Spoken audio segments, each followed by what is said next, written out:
Yun guys, what's up sa inyo lahat? Kung bago pa lang, mag-subscribe ka na sa channel ko. So ngayon, ikakwento ko na sa inyo yung buhay ko. Ikli lang, iiklian lang natin. So dati, ano lang nangangalakal lang ako. So dati, isigusin pa ako, baguhan pa lang ako sa sidecar. Hindi naman na hindi ko nahiya. Hindi naman ako mahiyaing tao eh. Walang hiya akong tao. Pero sa ibang tao, hindi ako walang hiya. Basta mabait sa mabait ako. Masama sa masama.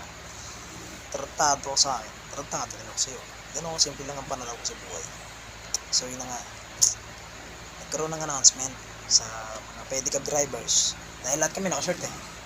Magpantalon daw kami. Para naman daw yung mga pasero.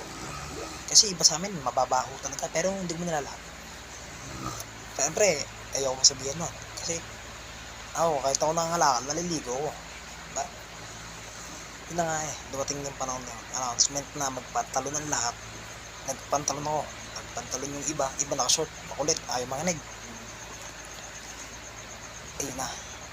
Isip ko na idadaan ko na sa forma to. Kasi dati hindi ako formado.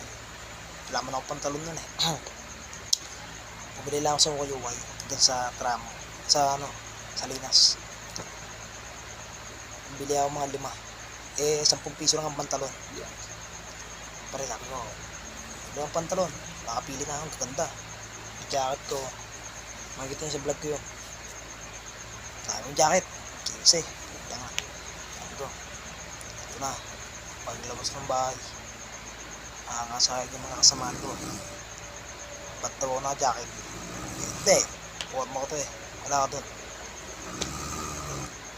Niya ako sila. Gusto nila sabihin. Nag-forma ko. Salamat. Nakatuwa naman. Hindi naman lahat ng bagay eh. May bash. Nangangalakal nga ako. Wala akong basher eh. Nagbablog pa ako habang nangangalakal. Kasi yung channel ko ngayon nabura ko na. Yun lang. Simple lang. Kaya sabi ko konti lang eh. Hindi ko nalalahat. Gabi na kasi. Naantok na rin ako.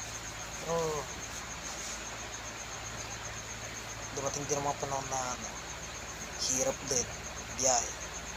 Sama ko na rin yung biyahe kasi hindi naman ako na-forma, diba? Marami din ako, may mga kalaban na ako. May kalaban ako sa Salinas, sa Tramo. Dalawang lugar pa lang naman.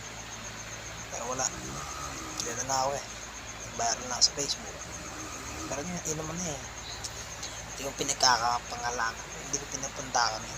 Baga hindi ko pinagayabang yung mga ganong bagay. Basta sa akin, sumikat ako. Dami kayong lahat doon. Diba? Mga supporters. Pati yung mga taong hindi supporters, mga basher ko, wala pakialam sa mga hype na yun. Mga babae yun, mga babae na nire-red sa akin, wala rin akong pakialam doon. Basta sa akin, masaya na ako. Kakapera ako. Sidecar ako sarili. Tulungan ako mga magulang ko. Masaya na ako sa mga ganung bagay. Kasi ba't ko pa iintindihin yung ibang bagay, diba? Wala akong kwenta. Basher. Bye. Hindi na ilakad. Bakal itong puso ko. Yun lang. So, bago pa, mag-subscribe ka na sa channel ko. Tsaka i-like mo na rin yung mga shorts ko. Mag-subscribe ka na rin. Yun lang. Please comment. At kung bago ko lang, subscribe ka na. Medyo na tanga-tanga na mag-vlog eh. Naantok na ako eh. Waiting yung iba kong video. Tsaka yung mga vlog, mga pormahan ko. Yun lang, salamat.